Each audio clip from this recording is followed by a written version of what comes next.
Joining us now is OjyOkpe with stories trending around the world. Hello, Jinx. Good morning, Dr. Abati. How are you this morning? I hope you've been buying fuel. At the new rates. We don't have a choice, do we? It's scary, isn't it? It is scary, but you can't fill up your tank these days. You just buy what you can afford. Fill up now, your mate. Fill up now. I didn't see your video, by the way. Fill up now, your mate. You Good can't morning, try. Ayo. How are you this morning? Perfect. Good morning, Rufai. They've just abbreviated our freedom of movement. Because you can't be going about like smallpox anymore. No more Owambe for you for a while, Dr. Abati. It's okay. Well, all right. Good morning to you, viewers. Here are some of the stories that are trending across the globe. From Geneva, Switzerland, the Director General of the World Trade Organization, OjyOkpe, in a tweet on Monday, expressed disappointment at Russia's decision to halt its participation in the Black Sea Grain Initiative.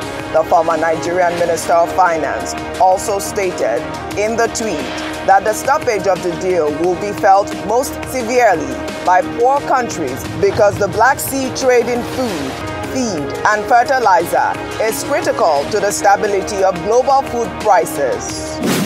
In Nigeria, President Bola Ahmed Tinubu returned to the nation's capital, Abuja, on Monday after attending the 5th Media Coordination Meeting of the African Union in Nairobi, Kenya.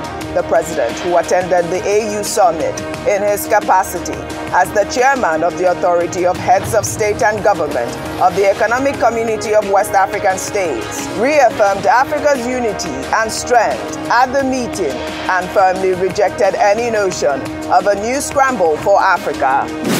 In Kenya, 12 more bodies were exhumed on Monday from the expansive Shakahola forest in the country's coastal region, pushing the death toll from a shocking starvation cult past the 400 mark.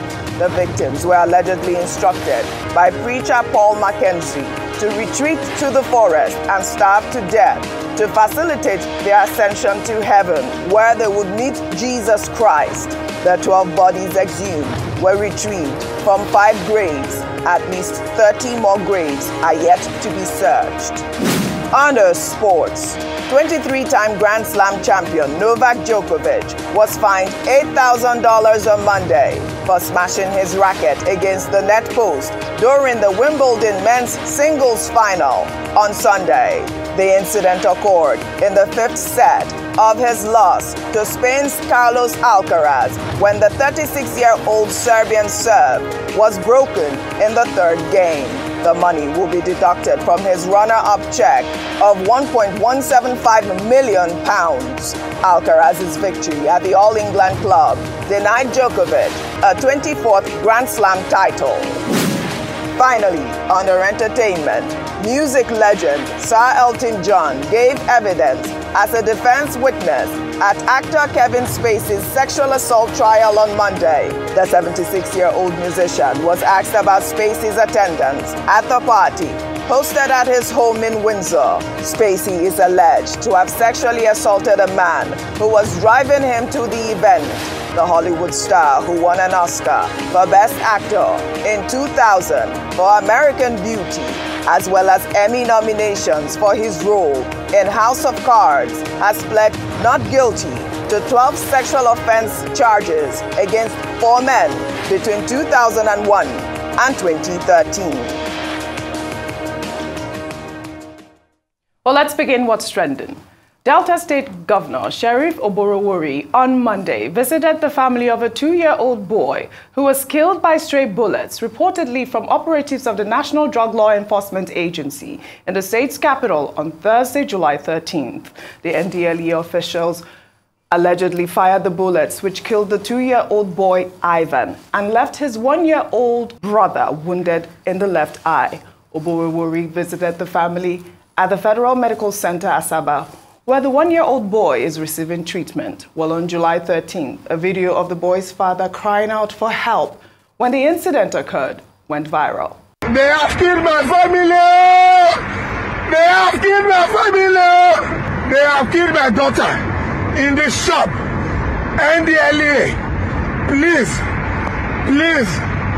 NDLEA have killed my daughter with straight bullet because they want to do an arrest within the neighborhood. They shoot bullet. He came to meet my daughter and my son in the shop. Please, people should help me. I'm following them now. I'm following them. I'm following them. God, oh. It's so sad.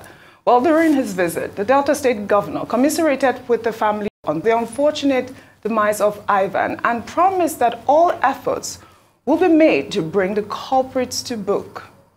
The NDLEA, authorities and police to investigate the case of what happened, what led to the incident, and bring the culprit to book. We know that the security agencies are already doing that. They call the CP. The CP will soon be here now. Give more details to know how far they have gone with their investigation. This is a chilling story. I was heartbroken when I learned this story. It was too late for me to take because they were still doing an investigation there, which I don't really understand. What really occurred on Thursday was that the NDLEA officials were going on some sort of manhunt and they fired some stray bullets and the young boy died. I mean, this is so unfortunate. You know, he even followed them to the office. They even engaged in some sort of, you know, fisticuff or even, I don't understand. What I still don't understand, this is since Thursday last week, yes. And they're still talking about investigation. There is a clear video, Ayo. You saw those officials in the van. Yes. So Mr. Femi Babafemi, the Director of Media and Advocacy of the NDLEA, took to Twitter to explain what happened last week, Thursday.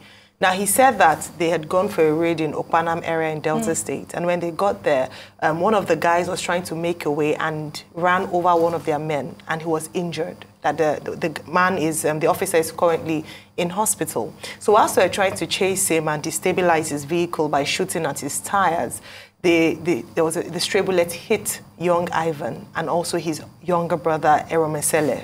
Now, when this happened, you heard the father in that video who was clearly distressed, was so disorientated, was referring to his son as his daughter. But irrespective of what the NDLEA has said, Oji, you're very correct. This happened on Thursday, the 13th. Today is Tuesday, the 18th. And yes, kudos to the Delta State Governor, Governor Sheriff Oborewori, for going. But what we want is not just him going there and visiting the family, which is good, and promising to pay the bills, the hospital bills of Emefiele. It is that justice has to be done, and it shouldn't take this long. If Mr. Babafemi can go onto Twitter to explain what happened, surely they know the men who went on that operation. They know. There were eyewitnesses to this as well. They know. We have footage already from these men. A simple investigation. What we don't want is for this to be buried. Look at the video. We can see, I mean, even though their faces are blurred, you have the plate number of that vehicle. You know the men who went out for that operation. Why is it so difficult to fish out the person who shot? Even if it was done in error or in mistake, or as a mistake, we've had a number of stories of stray bullets in Nigeria. This has to be investigated. They have to, a thorough investigation to find out if that use of force was necessary and why it had to be applied, and then justice for that young boy's life. We shouldn't keep quiet about this. The case of the lawyer in Lagos State who was shot by, I saw an update in the papers that the judgment will be served in a few days. We need to follow up these stories till the very end. Absolutely. It shouldn't just make headlines when we lose a life, but what happens to those who perpetrated this? About law and order, these people are there is no arrest made, and people are brandishing assault rifles. I mean, kudos to the Delta State Governor. Before I come to you in the meantime, this is just as 60 human rights lawyers summoned the High Court in Abuja to call for the arrest of the Director General of the State Security Service, Yusuf Bichi, over alleged violation of multiple judgments and orders of court directing the release of suspended CBN Governor Godwin Emefiele from custody. A civil advocacy group known as the Human Rights Writers Association of Nigeria has also condemned Emefiele's continued detention, stating that it is shameful that the DSS, which had failed to arrest ex-Niger Delta agitator Asari Dokubo, whose viral video trended where he brandished military assault rifles and threatened to bring fire and brimstone on a section of Nigeria has not been arrested and charged for illegal possession of firearms, but instead is pressing charges against Emefiele for alleged illegal possession of firearms. The group also queried why all the bandits brandishing military-grade weapons in videos have not been arrested and prosecuted by the DSS. Dr. Abati. Okay, I recommended the piece by Oyeokpe Braithwaite, the editor of the lawyer section of this day newspaper, who today wrote a full-page piece titled Emefiele, that the rule of law may prevail. And we had pushed the argument that this is simply about the rule of law. The major issue that the lawyers supporting Emefiele are pushing is that, look, there have been 3 judgments of court in this particular matter saying that you either file charges or you release this man. One ruling expressly said you can't arrest him, you can't detain him, because at the time, in 2022, it will send a wrong signal to the international community if you just pick up your CBN governor and then you lock him up. And without evidence, the first court in the matter said, if you have evidence, bring it. Don't go and arrest somebody and claim that you will be looking for evidence. Subsequently, there were other rulings, the most recent one on July 13, saying that, look, you have been keeping this man since June 10. If you have charges against him, file those charges. The same day, the DSS then told us through its spokesperson that, oh, they had filed charges.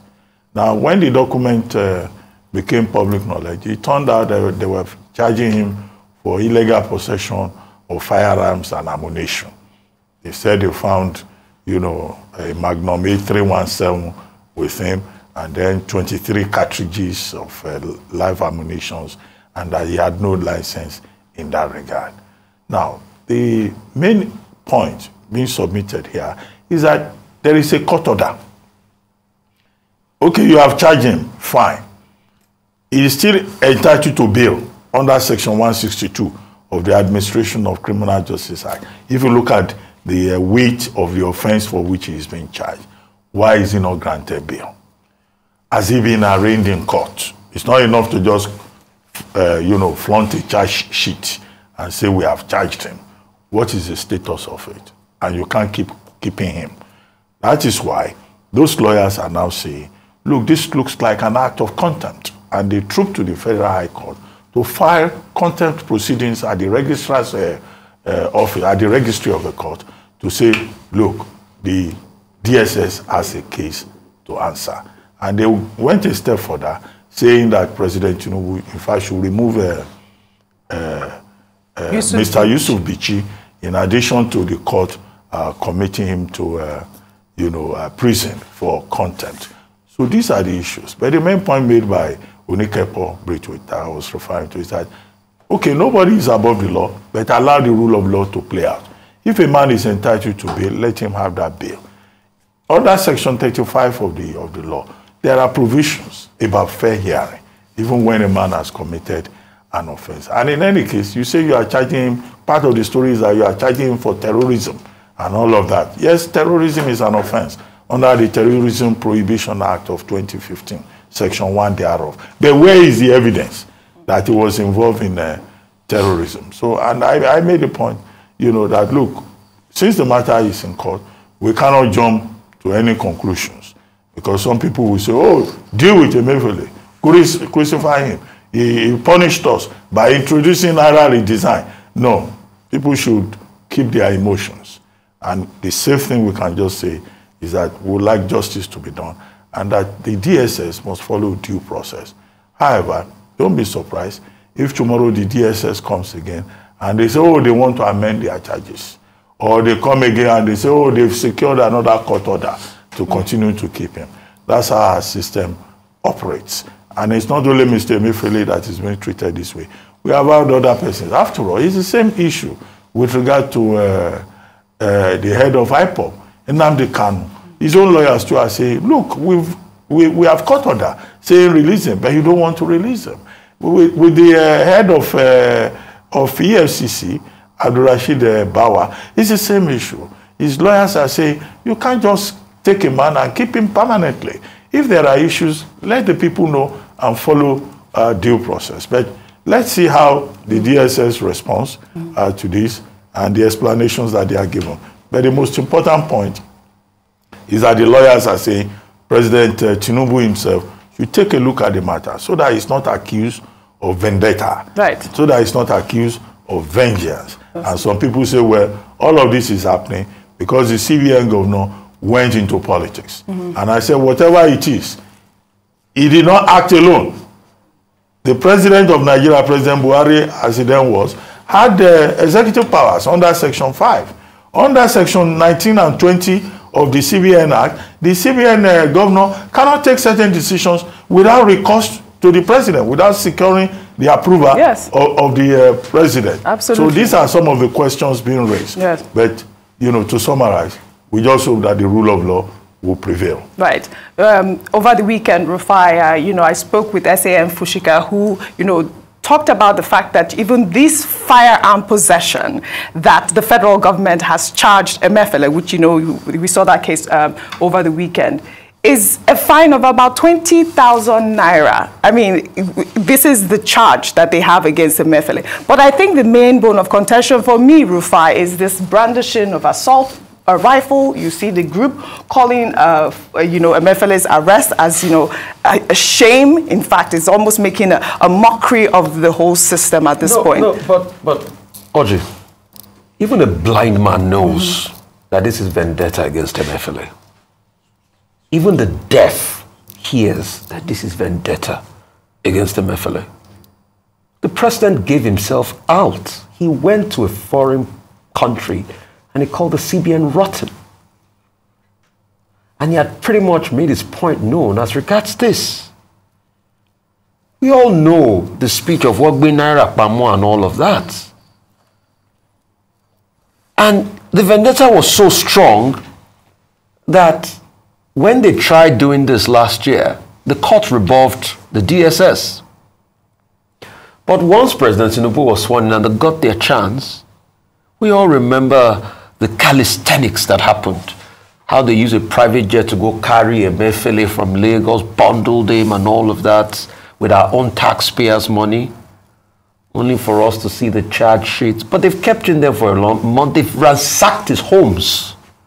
Allegedly, I heard it was about 300,000 naira. Yeah, so they've ransacked his homes. I mean, if they found something incriminating, they should be able to put it on the charge sheet after a month.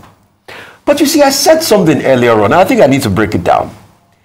It's either we are trying to build a funny democracy, a democracy that is a joke to the world because there's no respect for rule of law, or we are trying to build a phony democracy, which is a fake democracy, which is a pseudo democracy, which is militarism.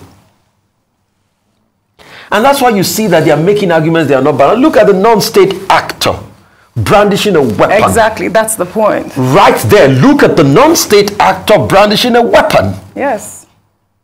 And should anybody, and the DSS have not been able to do anything.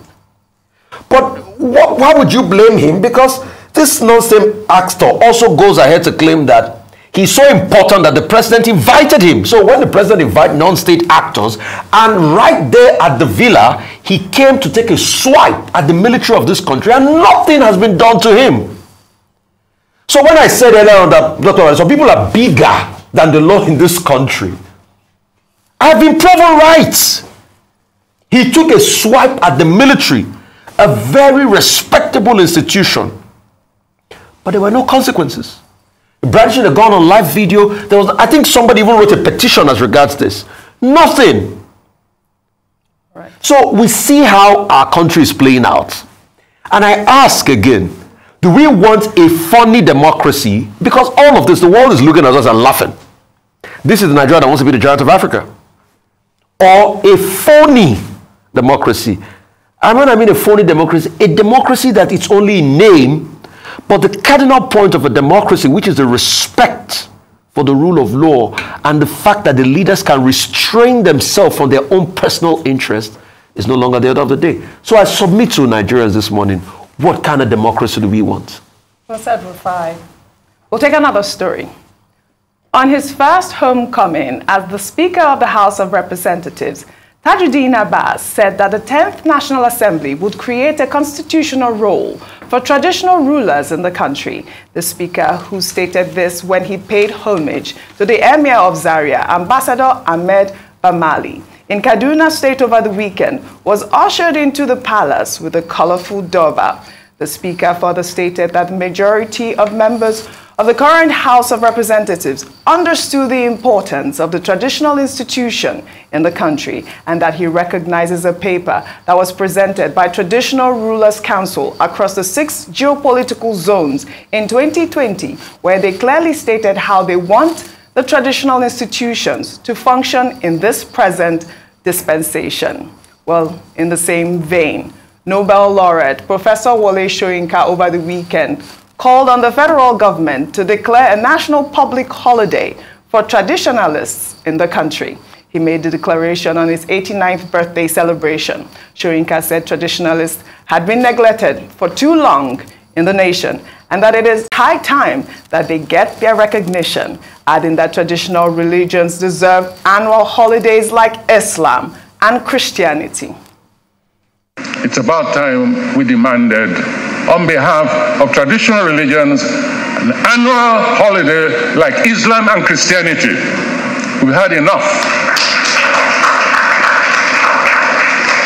We've had enough of being second-class citizens in this nation. So, equal time, equal space, we demand public holidays.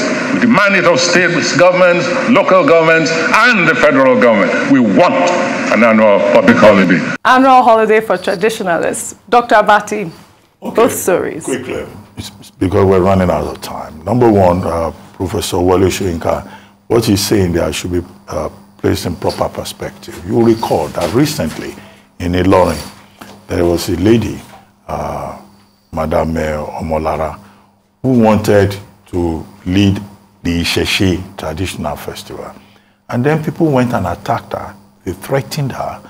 And they said, look, you can't do a traditional festival. The Isheshe festival is for the worship of Oshun. You know, because they say this is Ilorin. And that on the orders of the Emir of Ilorin, His Royal Majesty. Really? So there's a state religion in areas of Nigeria? Well, so they claim. They use the name of the Emir. Wow. So they intimidated the woman, and Professor Soyinka came to our rescue. He now wrote a direct note to the Emir of Ilorin, Sulu Gambari, and it was a very scathing piece, you know, about Sulu Gambari. You are not omniscient, you are not omnipresent, something like that, which was widely published.